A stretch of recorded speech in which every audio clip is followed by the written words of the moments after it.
I care about you. I care about you. I care about you. I care about you.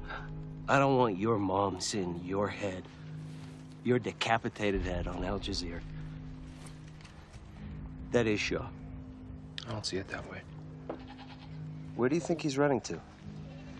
200 friends down there. Got guys in Leavenworth doing 20 for taking home trophy guns. What do you think they're gonna do for fucking 2 kids and an old fucking man? Fucking look at him, man. They fucking hate us. Look at him. It's not a kid. That's a soldier. That's death. Look at death. We can't do Look anything at that for them. soldier. They are unarmed prisoners. And the second that they run down there, we got 200 Hajis on our backs. Tie him up. Tie him up. Let's get the fuck out of We here. can't just fucking leave him, let him go. I thought you were standing by waiting for your fucking orders. I am standing by waiting for my fucking orders. What do you think that radio's for? They're not calling Domino's Pizza. I know what the fucking radio's for. That radio's fucking That's tally, a cell bro. phone to the Taliban. You just think it'll just be our little secret? Huh? That's a warrior. Schwack him.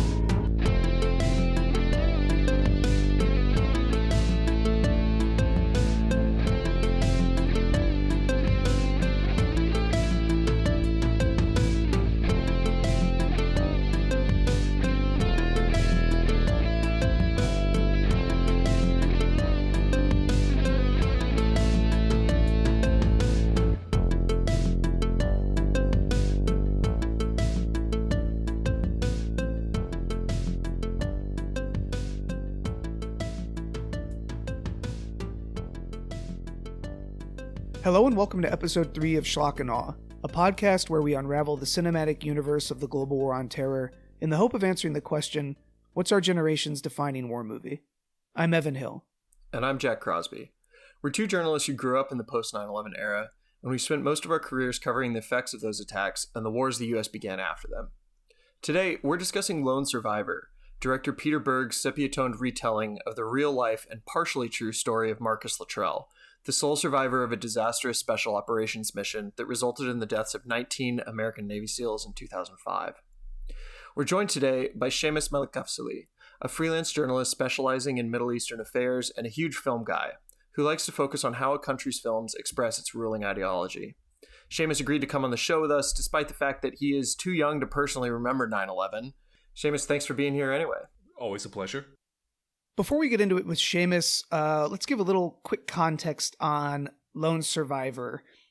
This is a movie that comes out at a time when American directors and American cinema seems to be kind of reconsidering or approaching the global war on terror for the first time with sort of real consideration. This is around the time Zero Dark 30 comes out. It's around the time American Sniper comes out, both of which we covered in our 2 previous episodes. This is famously a Mark Wahlberg vehicle. Mark Wahlberg plays the Navy SEAL medic Marcus Luttrell, but he's joined by Friday Night Lights' Taylor Kitsch, who plays Navy SEAL Michael Murphy, as well as Emil Hirsch and Ben Foster as 2 other Navy SEALs rounding out their team of 4, and Eric Bana as a Lieutenant Commander Navy SEAL who's kind of in charge of their operation. This is sort of a decently sized budget of $40 million. But the real story here is that this is one of our GWOT blockbusters. It makes $125 million domestically, $154 million, give or take, worldwide. That is about the take of Zero Dark 30. Doesn't quite reach the heights of American Sniper's $547 million, but we are dealing here with one of the global war on terror's big blockbuster movies. This is directed by Peter Berg of Battleship fame or infamy, depending on your perspective. Also the director of Hancock, Patriots Day, Deepwater Horizon, and Friday Night Lights, the American football epic. Peter Berg writes this along with Marcus Luttrell, the Mark Wahlberg character, who wrote the book of the same name on which this movie is based. Just a quick little plot summary here before we jump in. Lone Survivor concerns the mission of the 4-man Navy SEAL team in Afghanistan called Operation Red Wings, which was meant to surveil and possibly capture a militia commander named Ahmed Shah, who was loosely aligned with the Taliban. Needless to say, that mission goes horribly awry in ways that we will discuss, and leaves Mark Wahlberg as the eponymous lone survivor. But the feeling of this movie, I think we'll get into it, is that this is basically a sports movie. This is a movie about endurance, and that's no accident, because this is directed, as we said, by Peter Berg, who helmed, I think, Jack's favorite all-time film ever made, Friday Night Lights. No, I got it. I got to be clear. Friday Night Lights, the film, is fine. All right, the show is a way of life. It's incredible. It's got actors that are now enormous international stars in it. It launches Michael B. Jordan's career after The Wire. But the heart and soul of the show is Taylor Kitsch, a relatively unknown Canadian actor who sort of bursts onto the scene as Tim Riggins, this long-haired bad boy of the football team who is an immediate heartthrob for literally everyone watching the show, and extremely clearly for Peter Berg as well, because he then puts Tim Riggins in everything after it for a brief period of time until he becomes obsessed with Mark Wahlberg.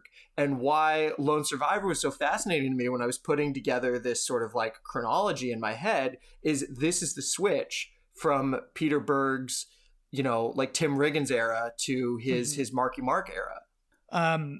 Séamus, you brought up something before we started recording about, Peter Berg is kind of like, you could say that he occupies an important position in the pantheon of sort of post 9/11 American jingoism, Americana, love of America, love of patriotism, and like deep respect for the troops. And this is a film that opens with documentary footage of Navy SEAL training that you can go on YouTube and you can look at the same documentary footage. And then it transitions into the fictionalized story of these 4 Navy SEALs. But Peter Berg has like the deepest respect for the Navy SEALs and for the American military. And I don't even know if it's like a respect for operator culture, Jack, which you and I, have talked a lot about on this show and we'll talk about in this episode. It's like these guys are like athletes and they're like Iron Man runners, and he respects their ability to like sack up and endure all this terrible shit, like literally getting shot multiple times in very realistic detail, I have to say. So I just want to ask, like, what is to both of you guys, maybe Séamus first, but like, what is inside Peter Berg's head? I mean, from the interviews that I've seen of Berg and from what I can gather from the films that he's made, is that Peter Berg has an immense amount of respect, not just for military soldiers who do the work. That's something that's shared with a lot of different directors, including Michael Bay. But what differentiates him is that he also has the same kind of respect, maybe not the same intensity, but the same level of respect for military leadership, in the sense that they have to make hard decisions that you and I sitting at home, don't have to handle. It's a really deep allegiance with American military power, alliances, culture, structure that I don't think any director, at least working in the mainstream as he does, shares. It's really maybe a bit hard to pick up on just like from his films themselves, but once you see enough of them, the common elements start appearing, and then they're very difficult to ignore. Yeah, I don't necessarily. I don't disagree with anything Séamus just said, but to me, the through line isn't. It's not as clear of like military operator hagiography as some other directors do. Like I definitely almost felt like Catherine Bigelow is more enamored with the troops than Berg is, to a certain extent. And I think what Berg is into, what I get is he's the brotherhood guy. He is obsessed with the notion of these manly men in situations where they must endure and survive and push forward. And this is, and so I'm coming from this. I haven't seen Berg's entire filmography. I've skipped around and stuff here, but I'm the Friday Night Lights guy. And the running theme of all those shows, the spoilers for the original movie of Friday Night Lights, is Friday Night Lights, they don't win the championship game. It's like one of the first like big inspirational sports movie framing things where they get literally to their like goal line rush to the 1 yard line to get the go ahead score, and they don't make it. Oh, interesting. And it's like these boys that have like risked so much and sacrificed so much in pursuit of this unattainable goal and endured so much, and then they don't make it. And what that says about them, but like they're actually the real heroes all along. And that theme, I feel like, transplants so well to this movie because they fuck it all up and literally everyone dies. Right. But what Berg is like lionizing is the fact that these guys went there and they left it all on the field. Right. Yeah. Exactly. You were saying that we before we started recording, I mean, the theme of this movie is like it's about endurance. Like that's why it starts with the Navy SEAL like training thing. Watching them, they get really wet and cold a lot, and it's bad, and they shiver and they almost drown them, and that's like how you make a Navy SEAL or whatever. And the first scene of the movie is Taylor Kitsch and Emil Hirsch, I think, doing a shirtless race around Bagram Air Base in the like twilight hours of a dusty sunset through countryside, which coincidentally looks exactly like West Texas. And you're just like, what am I watching? Like, are they going to show up like at the cop, or are they going to show up like at football practice? And then the explosions in the sky music comes in, and you and it's explosions in the sky. It's you're on a long road trip through West Texas and/or Afghanistan with your boys that you're just trying to do brotherhood with, and you're sacrificing so much for some like sort of intangible ideal of I think you said it right, Seamus, like of Americana, like that. And I almost think that Peter Berg is obsessed with what America represents more than he's obsessed with what America does. I think the connective tissue between our two focuses is that Michael Bay is a very cynical man. From any movie you see, he's kind of obsessed with that as a form of humor. But Peter Berg is very earnest, and an earnestness in the belief in America's mission that couples with an earnest belief in friendship and interpersonal relationships. And he really, I think, does well with that, especially here. When the movie opens, you've got this narration, which I actually thought, I was trying to figure out if it was Wahlberg or if it was actually Luttrell, the real guy, because the voice was kind of hard for me to distinguish. I'm not sure if it's Luttrell or not. We know that Luttrell was involved in writing the screenplay, and also he has an uncredited guest appearance. He's one of the SEALs sitting around like their picnic table when they're all like joshing. He's wearing shades. Is he wearing shades? I did notice him. He's a beefier guy. Yeah. He's the beefier guy. So there's this narration that's Luttrell, whether it's Wahlberg or Luttrell, I'm not sure. And he's going like he's talking about this drive to push ourselves into the cold, dark corners where the bad things live and get into the loudest, darkest, most unpleasant of the fights. And I took notes while I was watching it, and I was like, is this war or is this Iron Man training? Because like this is the same like pump up rhetoric that you can see someone giving themselves if they're going to kill Osama bin Laden, or if they're like getting ready for like 100-mile race. And Berg seems to like love this intensity, but this focus could be interesting. Like if it were another director who's interested in like what drives people to do insane things and what happens when, brotherhood and manhood is like put under stress. But in Berg's hands, we get something very different, which is a lot of fiction, which we can get into later, but a lot of this movie is completely fake. It's the same problem with American Sniper, and here it's just as bad. in several different like parts of the film, from like the number of Taliban they engaged to the Indian firefight.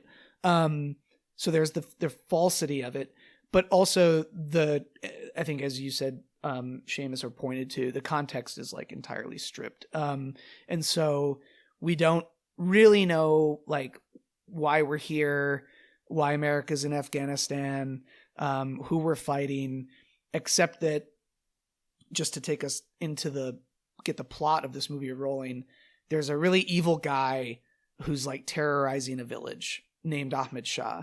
And the SEALs love to be really nice guys who love their women and jog and have to listen to presentations on the laws of war so that they don't do any bad stuff. And I was once again, Jack and I talked about this with American Sniper, to me, it was unavoidable that like what we're seeing again is like cowboys and Indians, like a village of peaceful natives who are being terrorized by a guy who like literally has like eyeliner to make him look bad. And like the cowboys are going to come in and they're going to rescue the villagers. And the eyeliner looks really nice. Like he's a good looking dude, the actor that they get to play. Dude.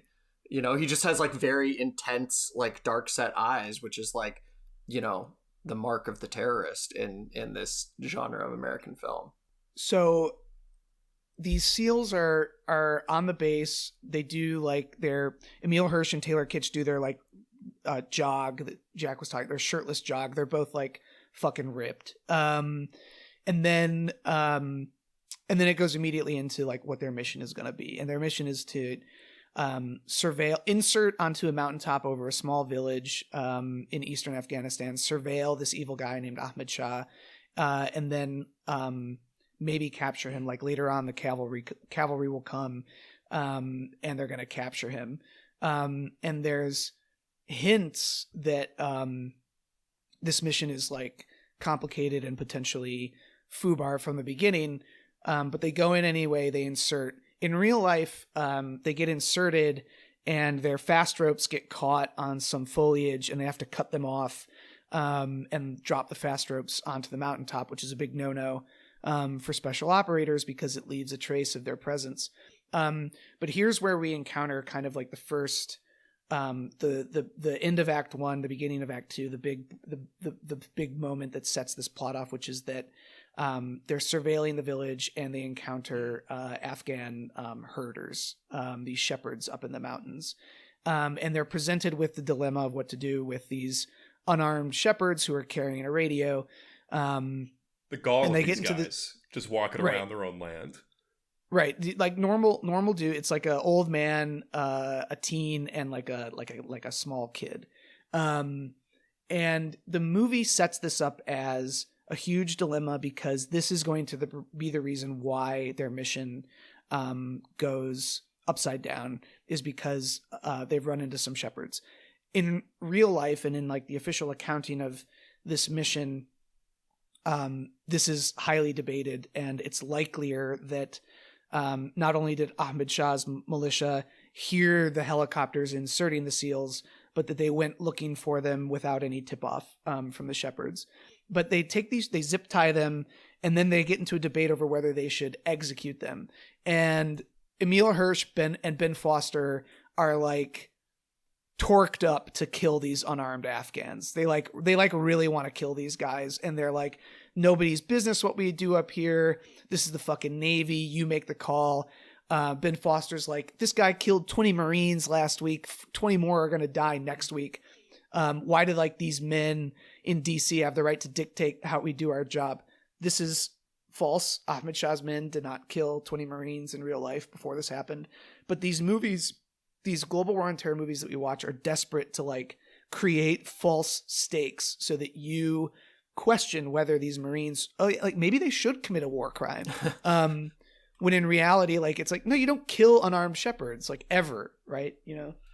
It's interesting in that, like, in real life, Ahmed Shah was just very, like, small-time anti-coalition militia. Like, he was, you know, I guess linked with the Taliban, but he also, like, he fought against the Taliban and Al-Qaeda in 2001. Like, he was just one of these sort of, like, local warlords just like kind of going with the flow. He had his group of like, reports very much vary as to how many guys, but yeah, he's presented as bogeyman, which allows them to set up the actual moral dilemma of like, do we ice these kids so that no one knows we're here or not? And the movie pictures this as a very like sort of like binary choice. It's like, they can do the right thing and not kill the kids and maybe get discovered, or they can kill the kids and go on with the movie. As you were saying, Evan, the real life accounts kind of differ.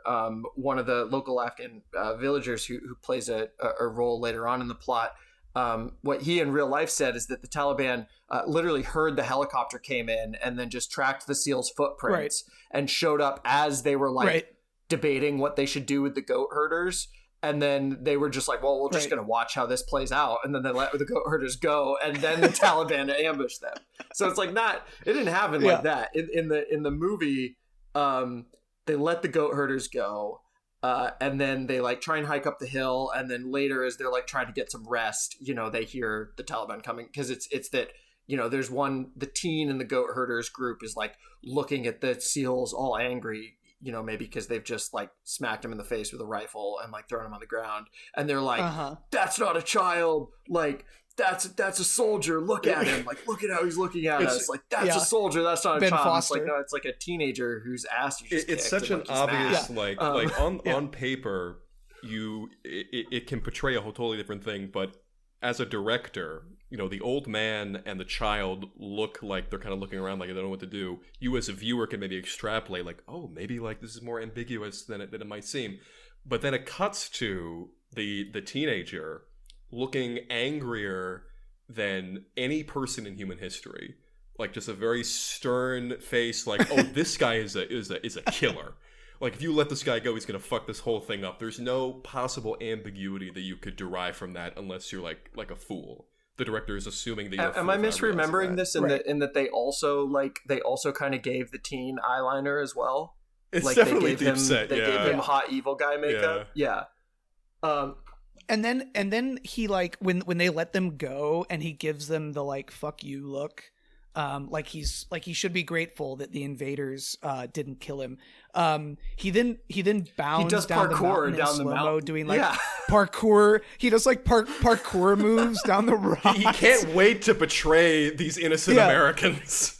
Peter Berg is like, Peter Berg's like, I just want to make sure you idiots realize that like the kid is evil. He's a warrior, like no doubt about it. He's doing parkour. Okay, down and the before rocks. we move on from this scene though, like this is my time. You gotta set me up for this. They do the Leavenworth line. There's always a Leavenworth line. So yeah.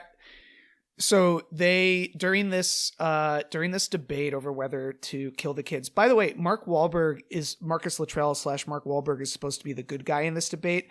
But the arguments that he's giving to his fellow SEALs aren't like, no, that's evil or like morally wrong. It's like, the media is going to find out. And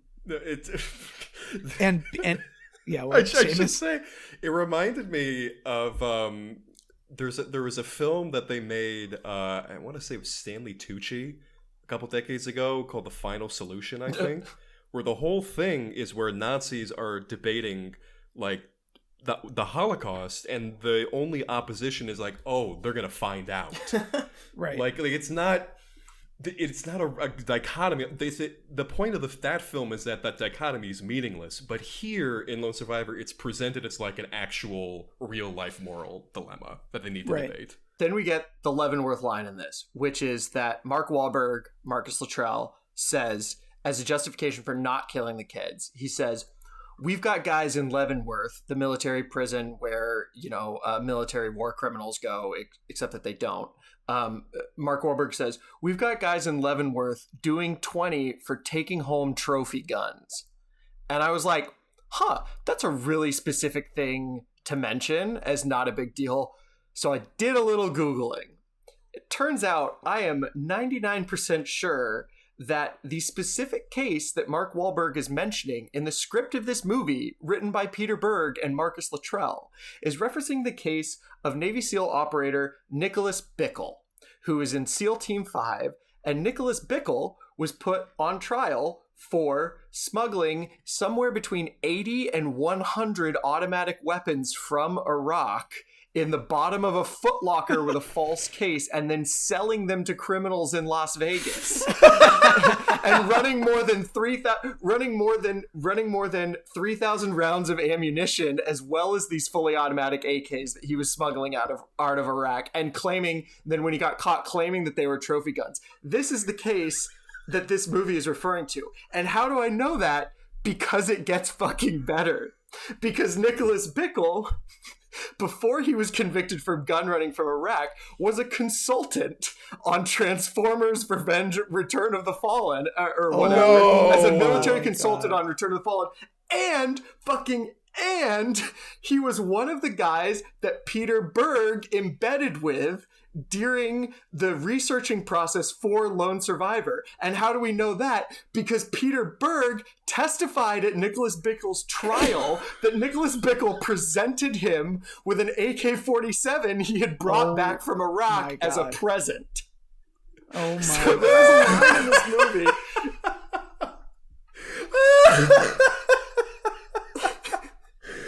Oh my god. There is no So hold on. There is no depth to how much Peter Berg like fucking sucks as a human being. Oh my god. That's guy's incredible. such a I prick. never knew that story. Oh, I did some Googling of this. I Googled like Navy SEAL Leavenworth trophy guns or something. And I got a few articles and I read, and then I found this San Diego Union Tribune article that had a pretty detailed rundown of the actual case.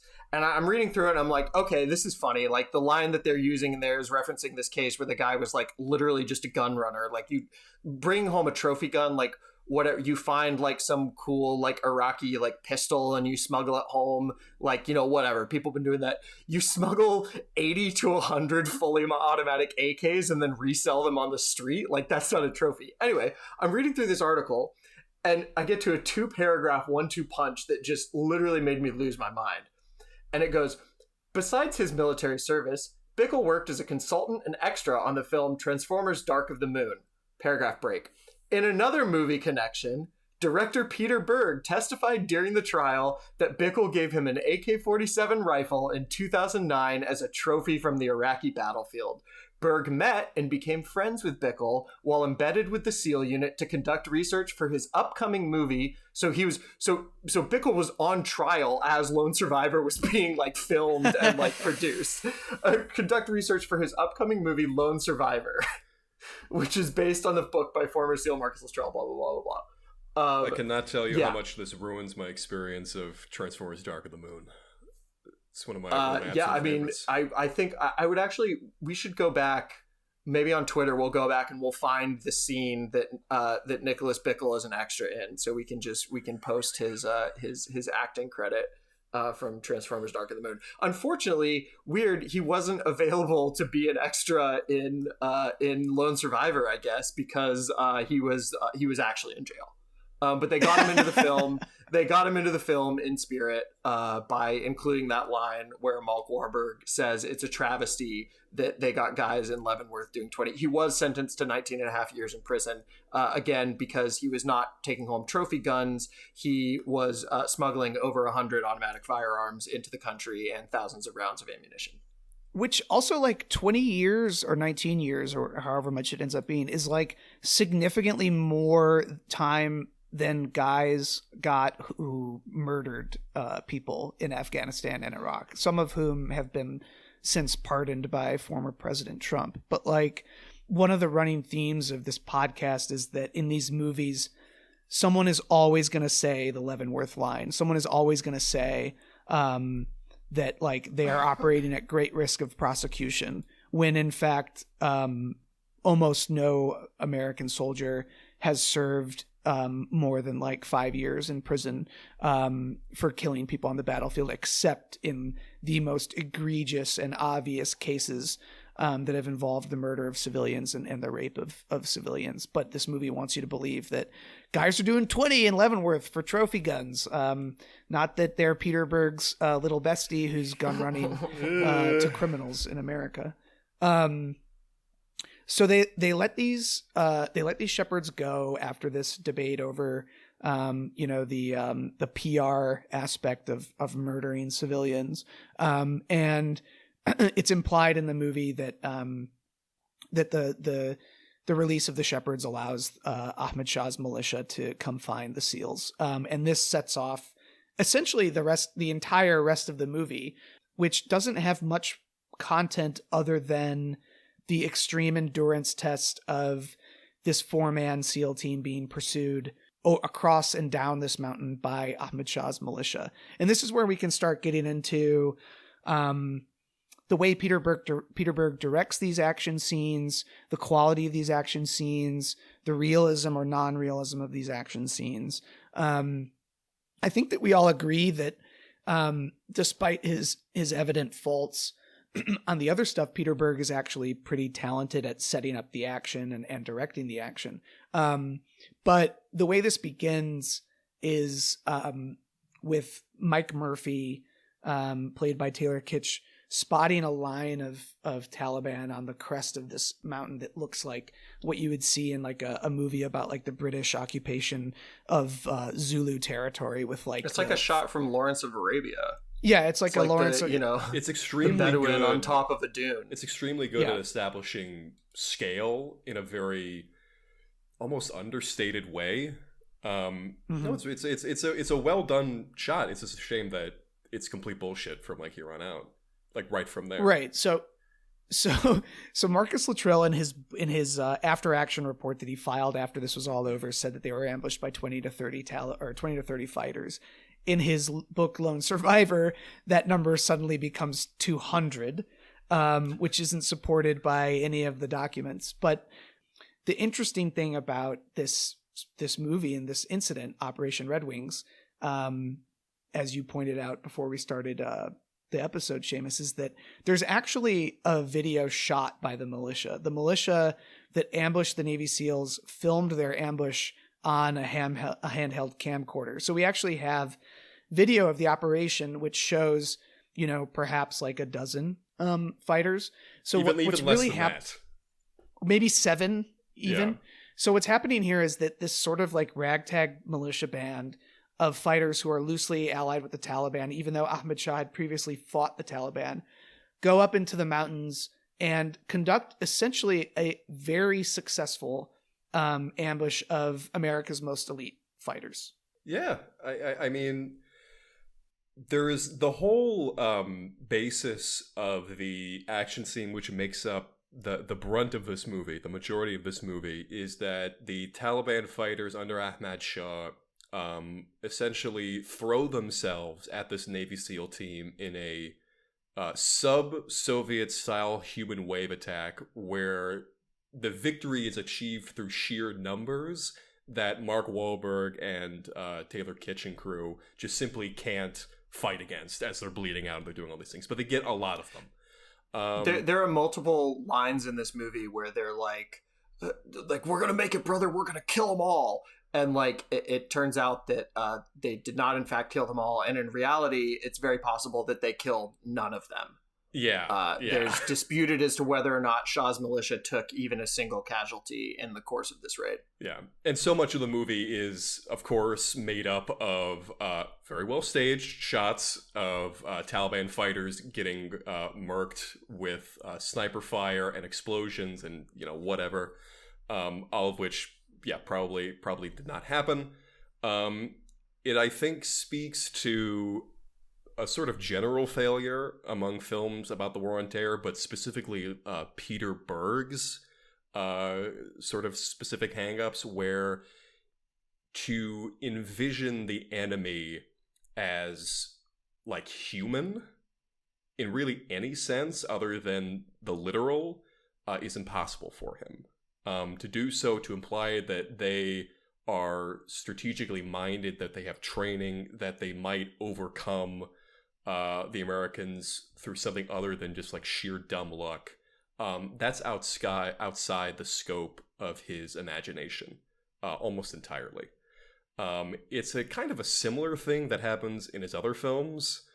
Mile 22 especially comes to mind. Just sheer numbers overwhelm the special ops force that Mark Wahlberg runs.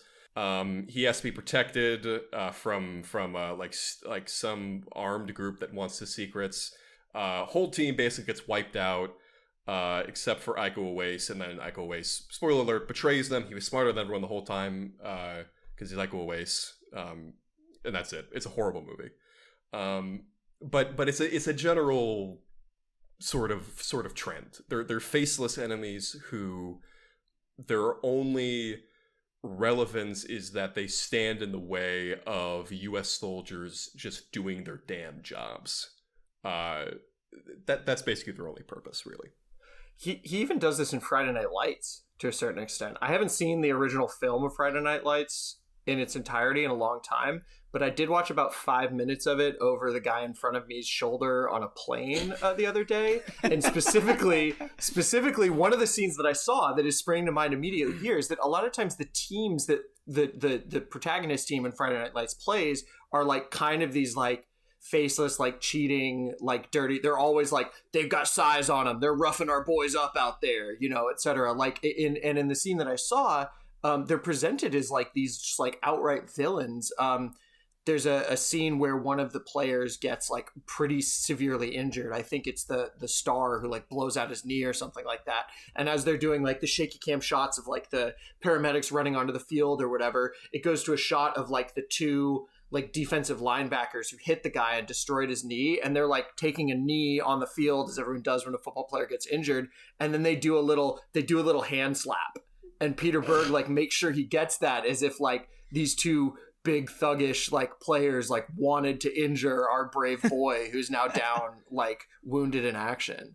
Yeah, and you're right, Seamus. Like he does this like he's not a big nuance guy. No, if I may, I'd like to go from the not a real big nuance guy to something that Peter Berg said, which I think illustrates his worldview really succinctly. When he was doing the press tour for Battleship, he was interviewed by an Israeli news channel during the junket. And if you can guess, okay. It went really badly. Let's see. Let's go. I had to transcribe it. Full disclosure, I did edit out some of the journalist responses because they were mostly just him saying yes or saying someone's name. This is what he said. Somehow he got on this topic. What the fuck is going to happen in Israel? What's the nickname for Benjamin? What do you guys call him? Bibi? You got Bibi, and who's the Secretary of Defense? The Defense Minister?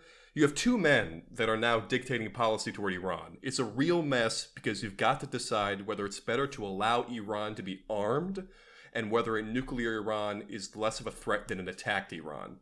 If you attack Iran now, they're going to fight you back, right? There's going to be blood. Israelis will die, right? No question. Would you rather take that now or let them get a nuclear bomb? It's the most serious issue facing our planet today.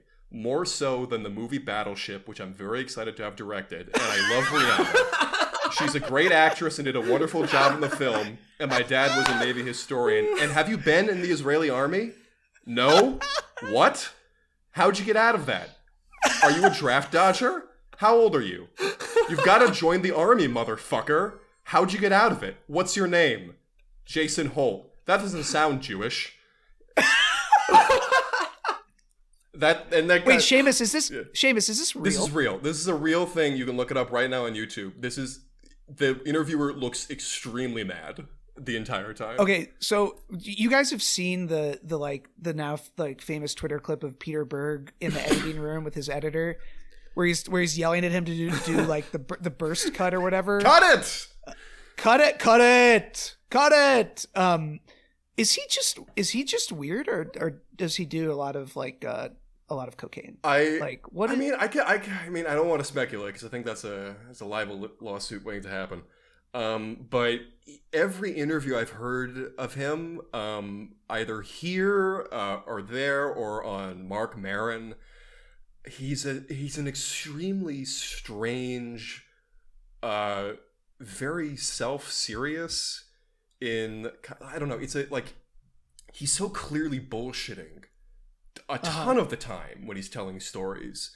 And it, like, he tries to, like, put on, like, a kind of a self-serious air when he talks about the work he does on his films, but that grubby interior comes out very often. He's just awful to listen to. Really unpleasant.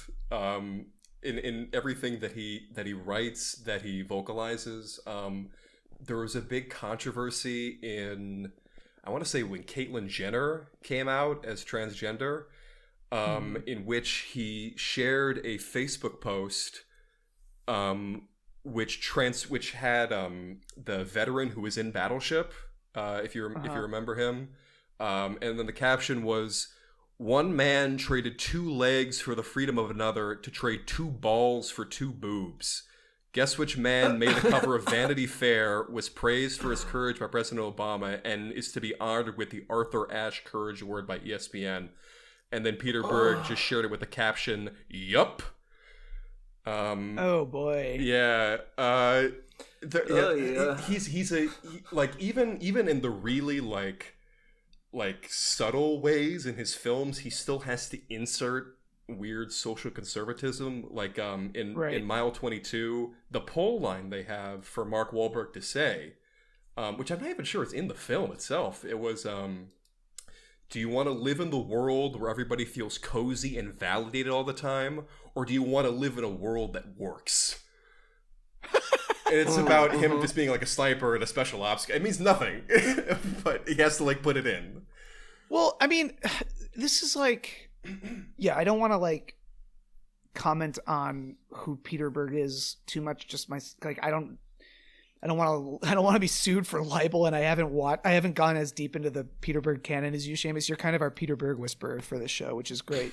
That interview is insane, but like, he doesn't want to take anything from this story beyond the endurance and personal heroism of the 4 SEALs. I mean, the movie ends. We don't have to talk about the ending quite yet, but like, it loops around to the beginning with the narration of like, we like to go to the darkest, coldest places and fight the darkest, coldest fights. And it loops around to that. And it's Mark Wahlberg again, surviving and saying like, "You're never out of the fight." And I like, the movie ended it. Well, and then there's the thing about Passion Wally, which we definitely have to talk about, but I'm going to save, it's one of the dumbest fucking things. I'm going to pocket that briefly because I want us to work up to that. Cause it's like so funny. But it's like the only lesson that Berg wants us to draw from this movie is like, these guys are like supreme athletes who endure things that we would never endure. But then the question is like, for what? And he doesn't care about that at all. And the other interesting thing is that like, the Afghan Peter Berg would be making like Lone Survivor about Ahmad Shah, and it would be just as interesting because I want to know about like the guys who are fighting the invaders. You know, like, what's their life like? They seem like they're pretty interesting, like also very talented warriors who are far less equipped than the American military. There's an incredible scene in this where one of the grievously injured SEALs, I forget which one it is. I don't know if it's Axe or the other guy, who's kind of presented as like the wussy of the group or whatever. He's like all fucked up. Maybe he's the one that got shot in the head. I don't know. They've been just doing my favorite part of the film, which I need to speak about because it's just horrific, which is them like falling down a mountain for over an extended period of time for like 15 minutes of action. It's like they shoot for a little bit and then there's just a very long sequence of them falling down the mountain. But then eventually one of the SEALs says, he goes to his guys and he's like, "They're so fast. Are they faster than us?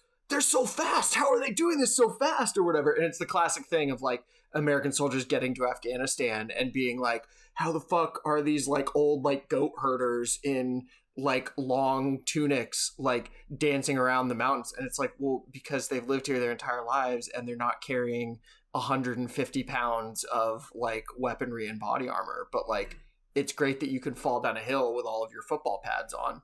Like, yeah. So and also it's crucial that he says that when he's under the extreme delirium of being shot, Because that opinion could never come out of someone who was of sound mind and body, because he's an operator. You have to incur at least half a dozen traumatic brain injuries in the span of 20 minutes to believe that the Afghans are superior to U.S. Navy SEALs. Yeah.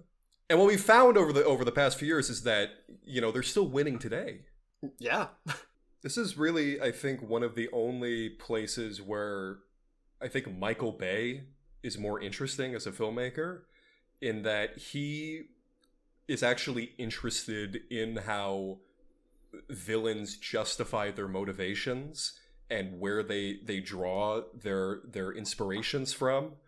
In 13 Hours, he's skeptical of how the Libyan civil war intervention worked out, and where their motivation was coming from as rebels, as where they are now. In the Transformers films, even, he's interested in why the CIA and ICE and all these governmental organizations, why they turn their own backs and why they do the things that they do now. It's very bad that Peter Berg is outclassed in this sense by Michael Ambulance. Bay. Yeah, Ambulance. Even in Ambulance, the character is a movie. veteran who's been abandoned by his government and then has to go Jake Gyllenhaal mode with his Jake brother Gyllenhaal, and rob stuff. We don't see the Taliban side of thing, except that they the Taliban Star Trek red shirts, or who are just there to get popped by the brave Navy SEALs, keep dying, even though there's no proof in any of the after action reports that the Navy SEALs actually killed anybody. We see probably 1 to 2 dozen Taliban fighters get shot by these heavily burdened warriors. Meanwhile, they are being wounded. The Navy SEALs are being wounded, not in gruesomely graphic detail, but in very what felt to me there was a feeling of realism there. These bullets are zipping into them. They're not dying immediately. They're probably bleeding out slowly, but they're still fighting. And they're trying to get comms with headquarters so that they can call for what all American troops in every war zone have called for, which is maximum air support that can totally eliminate and intimidate the enemy. And this is where we get the moment that Jack was referencing at the top of the show, which is Mike Murphy's Jesus Christ moment, where he sacrifices himself to climb to the mountaintop and get in touch with HQ. According to sort of some of the reporting on this, he did leave cover to get in touch with headquarters. He did make contact with headquarters. He was shot. He did not die in the sort of Christ-like fashion that Jack recounted. So HQ becomes alerted that the SEALs are in trouble. Eric Bana gets motivated to go find them. And they send in 2 Chinooks. And in the movie, the Chinooks are supposed to have Apache cover, which is normal, I think, for these kind of operations. And in the movie, they don't get Apache cover because the Apaches have been called away to help some army guys who are implied to kind of be of less importance, who've gotten in contact with the enemy. And so the Apaches can't make it. Apparently what really happened is that the Chinooks, who are being piloted by the famous Night Stalkers, either outflew the Apaches or refused to wait for the Apaches to come. And the Apaches were trying to tell them not to go into the LZ without cover, which is kind of unheard of. But they do. And a Taliban fighter, one of these guys who in American eyes, this guy can't be better than us, steps out with an RPG-7 and fucking bullseyes a Chinook right through the back ramp, and it blows up and it falls and kills all 16 people on board. And that really did happen. Yeah, I remember seeing, if there's one thing that I do remember taking away from the film when I saw it for the first time, is that I was shocked that actually happened in the film. It was a really surprising moment because I didn't know the story of Operation Red Wings before I saw the film. And in retrospect, it's even more shocking because it's the one moment we have where the Taliban fighters are shown to actually be strategic and are shown to be well trained. And it's completely comes out of nowhere, and we never see anything like that again for the rest of the film, for sure. Yeah, I mean, Tim Riggins' last goal line push to get comms to bring in the helicopters that then immediately get blown up is an incredible film sequence, and just the way that it's shot. If you haven't seen the film, it's almost worth it just to watch that. Just incredible. I mean, it's Easter Sunday, like you should treat yourself to that, I think.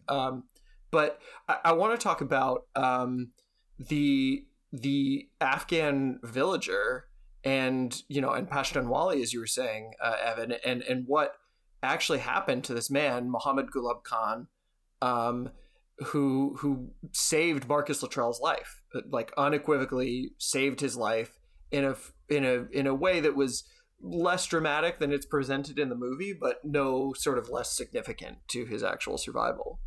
Yeah, I mean, it's shocking how much Gulab's account of the situation differs from Luttrell's, which I think establishes again a theme that we're seeing in a lot of these movies, which is that Navy SEALs cannot be relied upon to tell the truth about anything at any point in time ever. Yeah. Right. So the SEALs are getting shot up. The rescue isn't coming because the Chinook goes down and explodes, and the other one flies away. And Murphy is killed trying to get comms. Ben Foster is killed. Emil Hirsch is shot up and killed. By the way, some of these guys do appear on the home video that the militia shot, which you can find online, although most of them are non-graphic. The graphic parts have been removed, but the Taliban are they come upon the bodies and they find them. But Mark Wahlberg, Marcus Luttrell, survives. He claims in his narrative that he's blown off of a ridge by either a grenade or an RPG, which lands him like beneath a rock that sort of obscures him from Taliban view.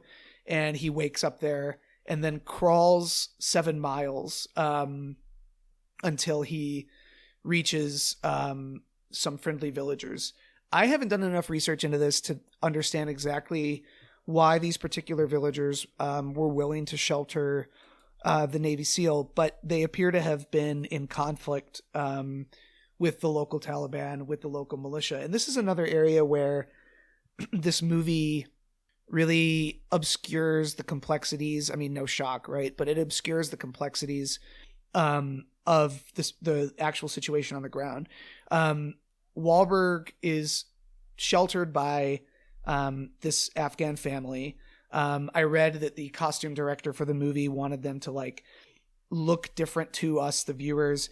From the Taliban are dressed in like dark, threatening clothes in the village. Oh yeah, Gulab has like a really nice, like pretty, like greenish scarf it's with like multiple colors or something like that. Yeah, it's not like the yeah. dirty blood red scarf that Right. that Shah is wearing. Yeah, it's like the Joseph and the Technicolor Dream coat, the coat of many colors. And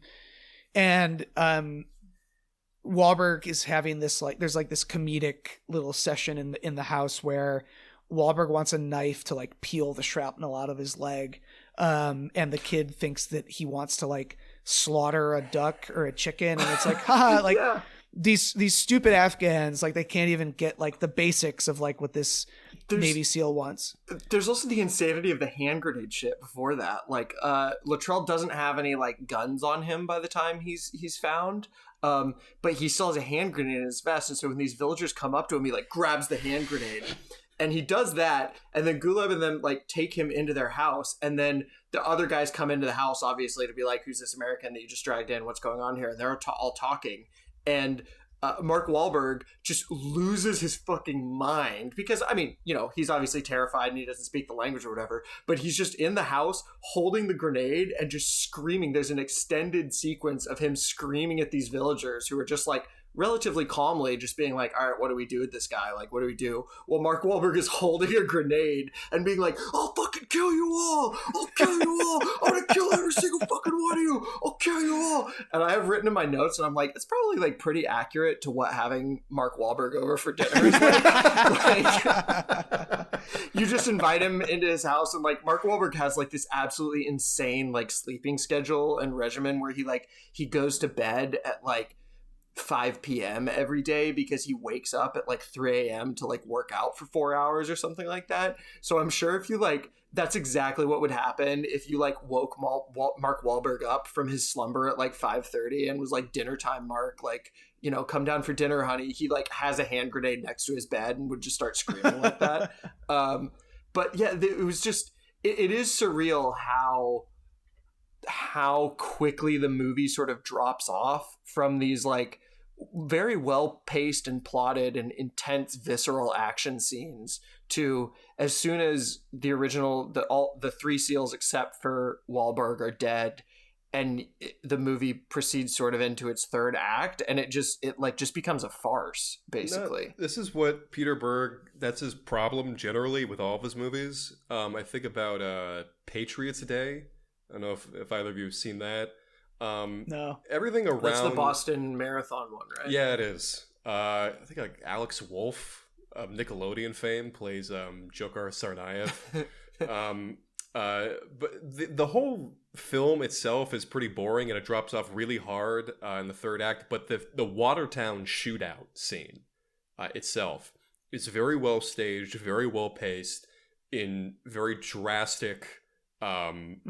it's very drastically different from the rest of the film and how like good it is. It's worse in that film because of how short it is, and it's less noticeable in Lone Survivor because the shootout between the Taliban and the SEALs is so much of it, and so you can, you know, get more of it out of it. As far as the realism of the shootout goes, it's well, it's good and it's bad. It starts off really good, and then they kind of fall. He gets into the Michael Bay of it all, where there's like multiple RPGs that are exploding next to these guys, like literally like 1 foot away from these guys' heads, and they're not immediately just like leaking their brains out of their ears. One of you posted a photo in the chat of the moment when they all jump out of it. It's kind of hard to communicate visually, but it's like a comic book splash page of these people. Yeah. It's very strange. Yeah. So there's like it kind of oscillates wildly between like just absurd, unrealistic moments and like this very, very gritty, tense sort of combat. It's got my favorite operator trend, which is that no American soldier ever fires their gun on fully automatic in the duration of the movie, which I'm always like, awesome, that's great, because they're SEALs, they're all shooting specific one designated. Yeah, like I'm giving this movie great operator score, down to the fact that they all appear to have TBIs before the movie starts, and they definitely all have them after the movie ends. But yeah, the action sequences are really, I mean, I think it's a good movie overall. It's like the long, slow build up to where you know that things are going to go bad for these people, but kind of wondering when it is really well done. No, it's a remarkably effective piece of propaganda, I would say, because you almost forget by the end of it, like especially when the explosions in the sky music pops up when the Christ, like the death of Christ thing is happening. You're watching it like, damn, like this is really like, it's calculating the entrance of the score really well, the shot composition, like you feel emotionally affected by it, and it makes you almost forget that only a couple minutes ago they were just these same people were discussing whether or not to massacre a family and commit a war crime. Like it's really effectively made, I would say. So he's sheltered by Gulab, and in the movie something totally two totally fictional things happen to bring this movie to a close. The first thing that happens that doesn't happen in real life is that Ahmed Shah comes to the village, takes Mark Wahlberg out of the house, and basically is about to behead him when the villagers are in like a very like action movie cliche, like step up with AK-47s and prevent Ahmed Shah from doing it. Never happened. What actually happened is that the Taliban came to the village actually were allowed to enter the room where Marcus Luttrell was being held, apparently beat him up a little bit, and then the village elders told them to essentially get lost and get the fuck out, which is a very interesting window onto sort of actual Afghan culture, which is a complicated dynamic of very like numerous loyalties and power balances that would allow the Taliban to come into this village, but also be forced to leave by the villagers whose intent is to return the Navy SEAL to the Americans. In the movie, this then leads to like an Old West shootout between Ahmad Shah's militia and the villagers, and a like climactic like wrestling battle between Muhammad Ghalib and Ahmad Shah himself, which is like hilariously inaccurate, cartoonish. Wait, never happened. Do they kill Ahmed Shah in this movie? They Does kill Ghalib Ahmed kill Shah. Ahmed Shah? Really? Right. Yeah. I didn't even notice that. I wasn't sure if I thought that the guy that they kill, that we were talking about, the eyeliner guy, the really pretty eyeliner guy, I thought that was like Ahmed Shah's like lieutenant. That was Ahmed Shah you might be right. himself. Okay. I No, think you might it's be his right. lieutenant, It's because his lieutenant, I couldn't figure this out either, and I was thinking about that, and that would have been incredible if they kill Ahmed Shah in the movie, which I also expected them sort of to do a little postscript as to what happened to Ahmed Shah, because this is like really fascinating about the movie. Is it basically, after the first 20 minutes of the movie, it completely scraps what the entire original military objective of it was, and it just doesn't acknowledge that even was a thing anymore. Because what actually happens to Ahmed Shah is he dies 3 years later because he dies because he fucks up a traffic stop with Pakistani military officials in Pakistan.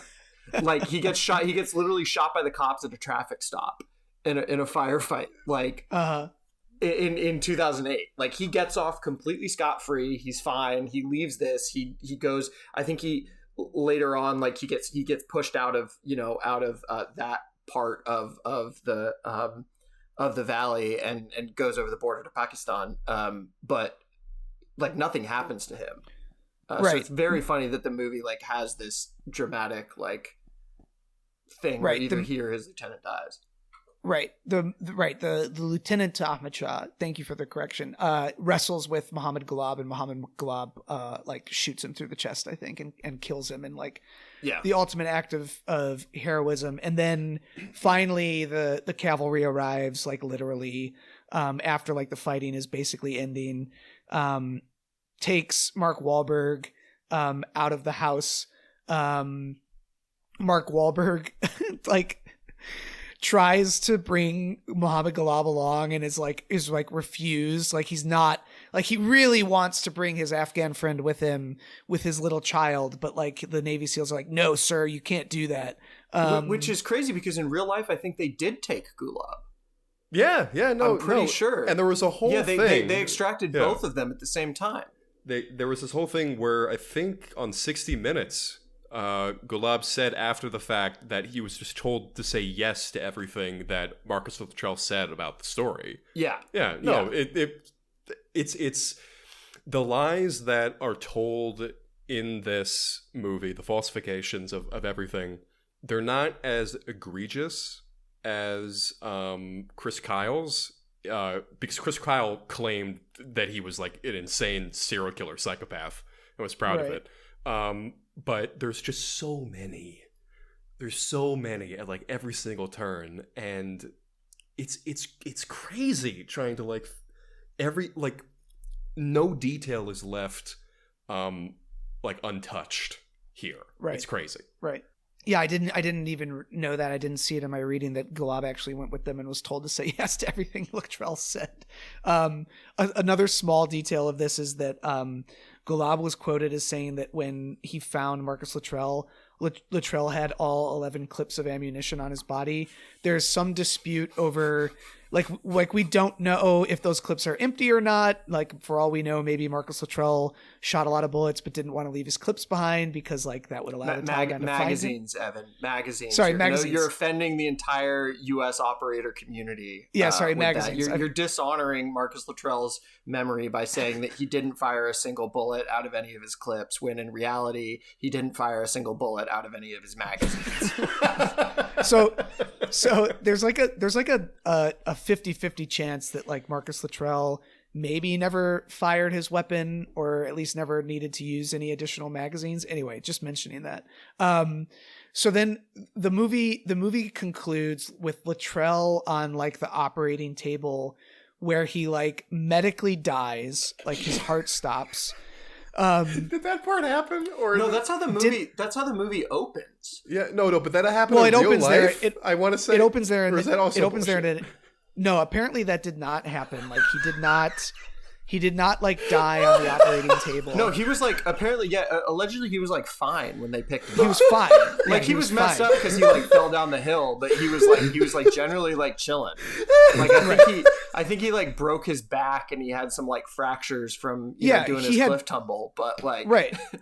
in Yeah, general, he he'd been hanging out at Gulab's for like 2 days. Like, you know, He'd been hanging out at Gulab's for like a week. What? I want Yeah. to say like he was not bleeding out. But in the movie, he's like on death's door. The like he flatlines. They shock him. No, bro, I and- totally died on the table for like 20 minutes. Yeah. and then it ends with this voiceover of him being like, "You're never ever out of the fight." And then we get to the actual ending to the movie, which is like what happened, like photos of all the guys who died and like what happened, and then this like title, this like card on the screen that's like explaining why Mohammed Gulab saved Marcus Luttrell, which, yeah, I guess, you know, some Americans might be asking that question. I'm sure Peter Berg thought he had to insert it because, like, of course, why would like the savage Afghans save the heroic American saviors? But the card it's important says to be clear who the good brown guys are and who the bad brown guys are. I feel Right, like that's exactly. something that American audiences you got to be clear on who the good ones are. right. So at the very end of the film, after it's basically like all over, this card comes up on the screen to explain to all of you Americans who think that or to make it clear like who the good Afghan brown people are and who the bad brown people are. The Afghan villagers who protected Marcus did so out of a duty to their 2,000-year-old code of honor known as Pashtunwali. Pashtunwali requires a tribe to undertake the responsibility of safeguarding an individual against his enemies and protecting him at all costs. These brave men and women still thrive today in the harsh mountains of Afghanistan, and their fight against the Taliban continues. ... I've noticed that in a lot of his films, he has like these weird postscripts that I think cause more questions than like give answers. Patriots Day is a similar story. And in the Deepwater Horizon movie that he made, he reduces the largest oil spill in American history to, I think, 2 sentences in the entire movie, and it's like he immediately fades out into a sunset over country music, like as soon as he possibly can. He knows that like he needs to give this kind of context for the viewer, but he's also completely uninterested in like really involving himself into it. It feels like an editing decision more than anything else. The Taliban are also Pashtun, and yes, there are like villagers in Afghanistan. There are many Afghans who fought the Taliban. Taliban is also an indigenous Afghan movement, and they ended up winning. That might be a more interesting end credit card for Peter Berg's film. But this movie ends, and I'm like, I guess the lesson here is like what? Brotherhood? Manhood, endurance, your ability to endure when you're with your bros. Like, what at the end of this movie, what are we supposed to take away from Wahlberg like being shocked back to life. I thought that too when Séamus was saying it's an incredibly effective piece of propaganda, which, yes, I agree, but what is it propaganda for? Like, this movie does not make me want to be a Navy SEAL. Right. Like, No. Zero Dark 30, the end of it, kinda. You're kind of like, damn, like, those guys are cool. Look at them. They killed Bin Laden. This one is like, damn, those Right. guys just fell off a cliff for 20 minutes and they got shot. Like, I don't want to do that. Like, No, I think that seems bad. at risk of sounding more like a pseudo-intellectual than I do at the moment, I think it's propagandizing like a certain set of moral values in a really, I guess, kind of like backgrounded way. Like, I didn't even pick up at the time about like how a lot of this is about endurance. I was thinking more in the foreground about like Americana in general. Like, I think a lot about like films that were, I know this is a very severe comparison, but it's the one that comes readily to mind. Like the films that were made during the Third Reich that were like pure entertainment films that were not overt propaganda. Like, they're not explicitly detailing any of the messages that they want you to impart. They don't spell it out like that.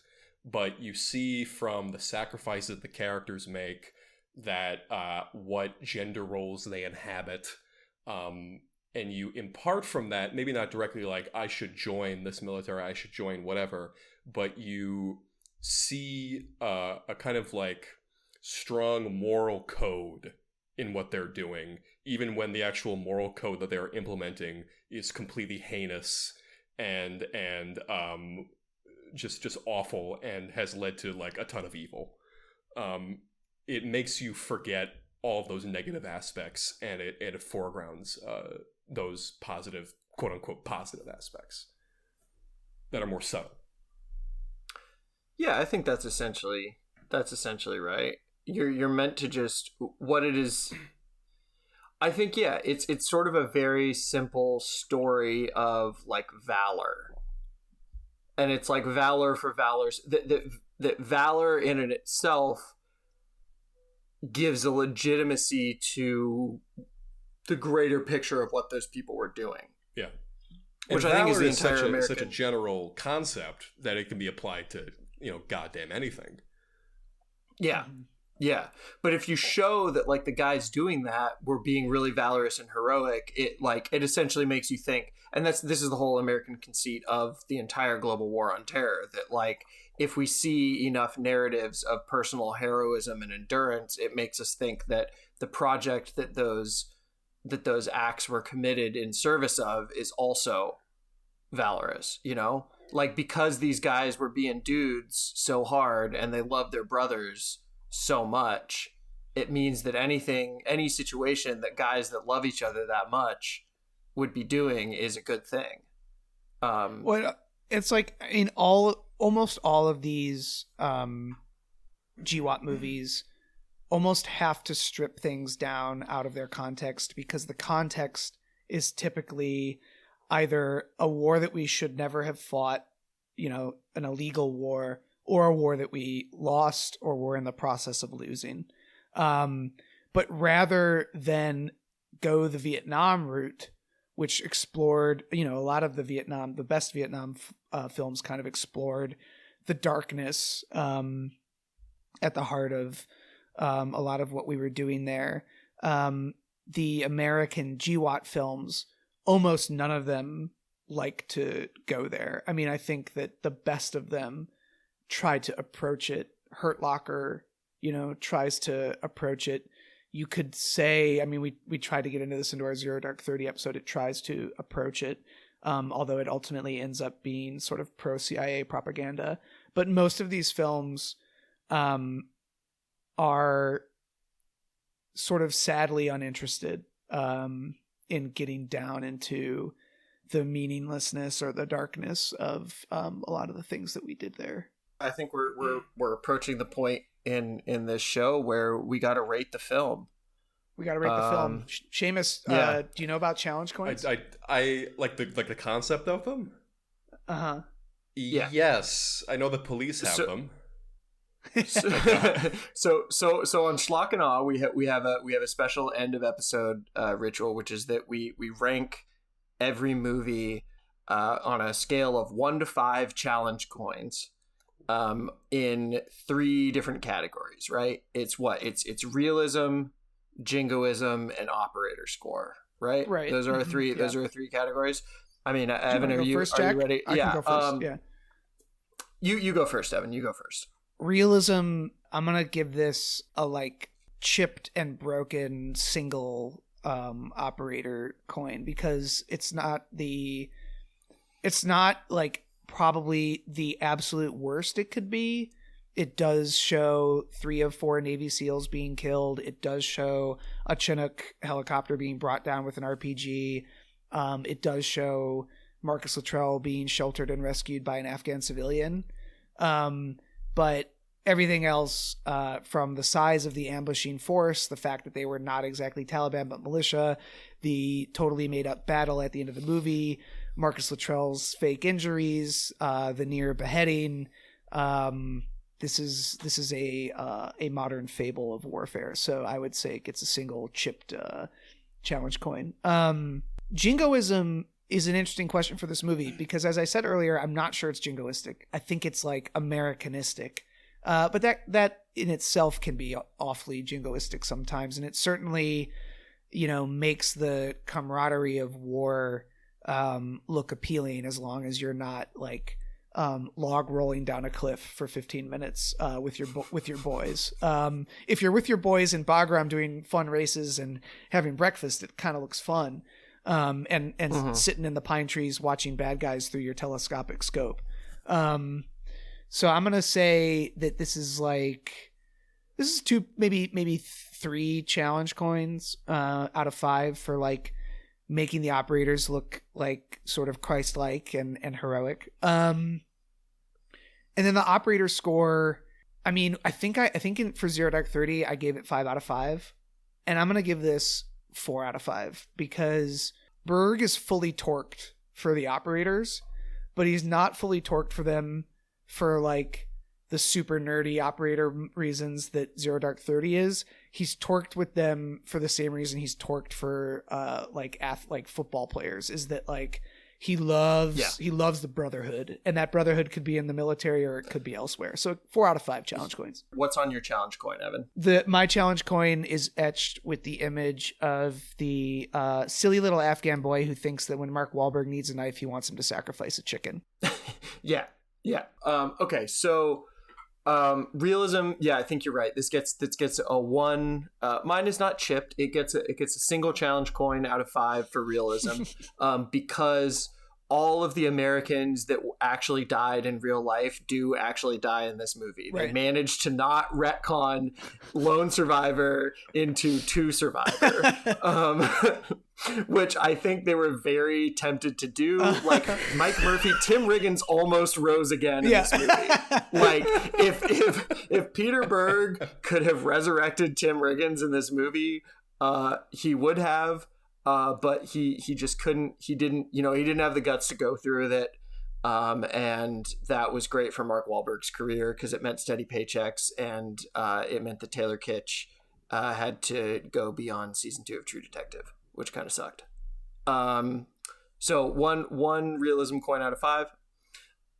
For jingoism, yeah, you're right. I would say that this movie gets a 5 out of 5 operator coins for jingoism, particularly for the state of Texas and guys who want to buy horses for their wives. Oh yeah, we didn't even talk about because that. We did not talk about the horse, but there's a whole subplot where I forget which one of it is. Either Tim Riggins is buying a horse for his wife and Mark Wahlberg is consulting with him on it, or the other way around. It's an Arabian horse, or like one 20 of grand. There's some sort of horse buying. And one of them is very confused about the concept of an Arabian horse. And the other one is very sure of what the concept of an Arabian horse is, and that they're expensive. So I think that gives this movie a very high jingoism score, specifically for Texas. I think for America, its jingoism score is, I'm going to give it I'm gonna give it a 3.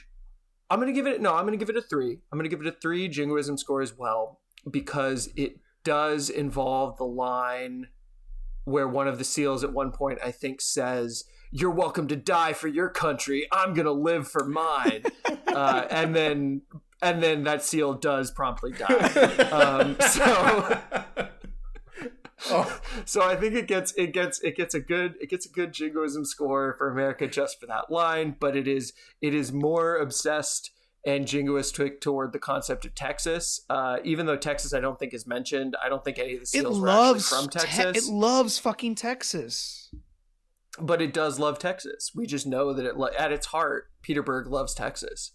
And then operator score, you're right. I think this gets, I'm agreeing with you a lot here, but I think this gets a 4 operators out of 5.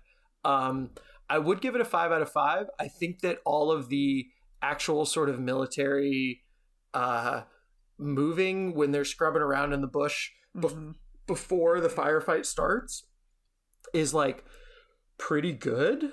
Not that I, know exactly what it looks like when Navy SEALs like walk around like a big like pine forest. Right. But I appreciate those quiet moments of it not being super, jarheady Michael Bay as far as that goes. Right. It loses a challenge coin because I really don't think they fell down the cliff that much. And I think if anyone had actually fallen down that many cliffs that much, they would be dead. They would be dead. Yeah. Yeah, but it gets a high operator score for that. For the boys leaving it all on the field, for them having lots of like blood coming from their faces in dramatic ways, but still being able to get up.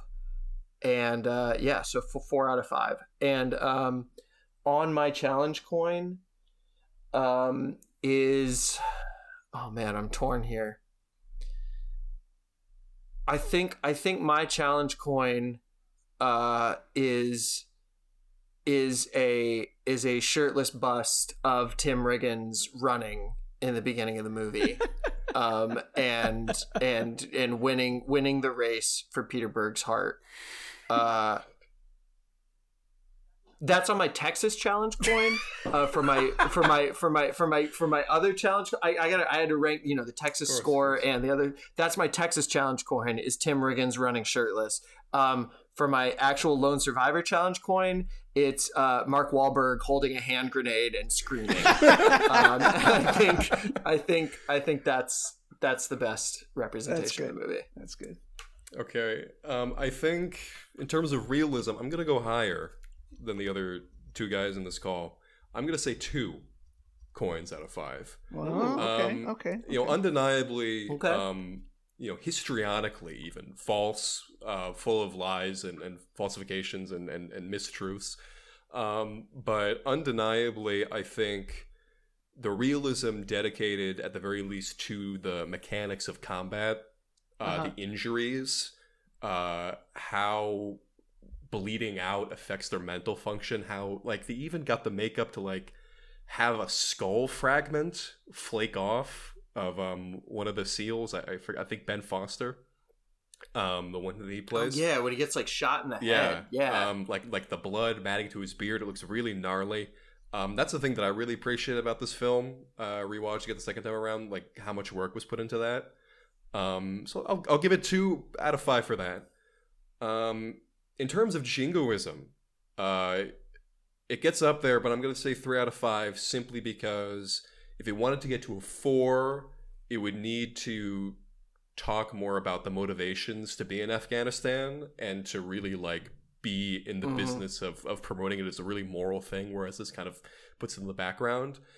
And at 5, it'd be all about just like, you're going to murder everybody in Afghanistan, that kind of thing. And it doesn't really get to that. So 3, I'd say there. And the operator score, I would say also 4 out of 5, because a 5 out of 5, I'm thinking like a range 15 type deal would have to happen, in which the 4 Navy SEALs not only kill all the Taliban and suffer no losses, they also, I guess, kill Mullah Omar too. That's what it would have to be. But on the challenge coin itself, I'm gonna say if I'm envisioning the challenge going correctly, I'm going to say so. A nice engraving of the seals jumping off the cliff, and they're all perfect. against the gorgeous. smoke, Yeah. Just leaping off the page at you. Yeah. All right. Well, that's Lone Survivor. We survived it.